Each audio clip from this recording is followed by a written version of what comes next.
Tea கடை kitchen சொந்தங்களுக்கு வணக்கம். இன்றைக்கி காரைக்குடி ஸ்பெஷல் அம்மியில் அரைச்ச சாம்பார் தான் ரெடி பண்ண போகிறோம். இந்த சாம்பாரோட மனமும் டேஸ்ட்டும் பார்த்தீங்கன்னா சான்ஸே இல்லைங்க. அப்படி ஒரு அருமையான டேஸ்ட்டு.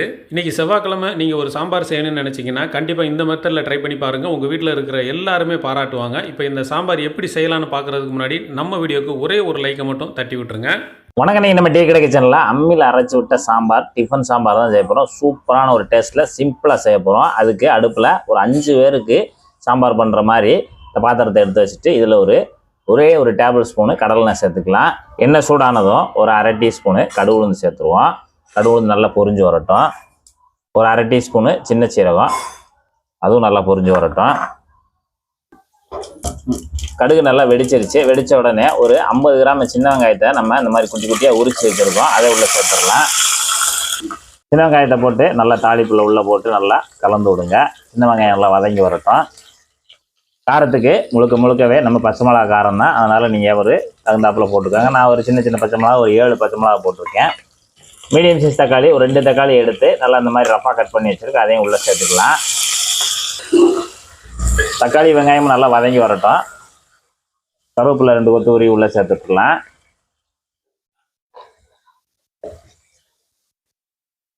தக்காளி பார்த்தீங்கன்னா நல்லா தோல் நீங்கி இந்த அளவுக்கு நல்லா மசிஞ்ச உடனே வெங்காயம் தக்காளி நல்லா வதங்கிடுச்சு. இந்த அளவுக்கு வதங்கின உடனே ஒரே ஒரு வெங்காயம், பெரிய சைஸ் வெங்காயம், அதையும் நம்ம அம்மியில் தான் அரைச்சி வச்சுருக்கோம். அதையும் நம்ம உள்ளே சேர்த்துக்கலாம்.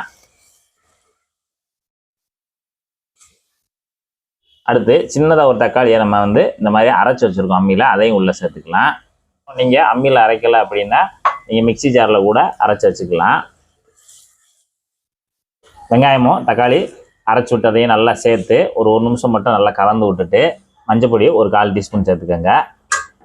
பெருங்காயத்தூள் ஒரு 1/4 டீஸ்பூனு ஒரு தடவை நல்லா கலந்து விட்டுருங்க.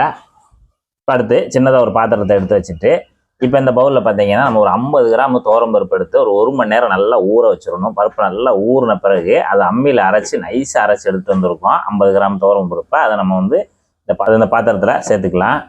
இப்போ இதில் நம்ம ஒரு 1/2 லிட்டர் தண்ணி ஊற்றி கரைச்சி விட்டுறலாம். 1/2 லிட்டர் தண்ணியில் அந்த துவரம்பருப்பை நல்லா கரைச்சி விட்ருங்க. இப்போ நல்லா கரைச்சாச்சு. இப்போ நம்ம இங்கே வதக்கி வச்சுருக்கோம்ல, வெங்காயம் தக்காளி வதக்கி வச்சுருக்கோம்ல, அதில் இந்த பருப்பு தண்ணியை ஊற்றிடலாம். இந்த பருப்பு தண்ணியை ஊற்றிட்டு இப்போ நம்ம தேவையான அளவு தண்ணி சேர்த்துக்கலாம். பருப்பு நமக்கு கொதிச்சு வரும்போது திக்காகி வரும், அதனால் அதுக்கு தகுந்தாப்பில் நம்ம தண்ணி சேர்த்துக்கலாம். மறுபடியும் ஒரு 1/2 லிட்டர் தண்ணி சேர்த்துடலாம்.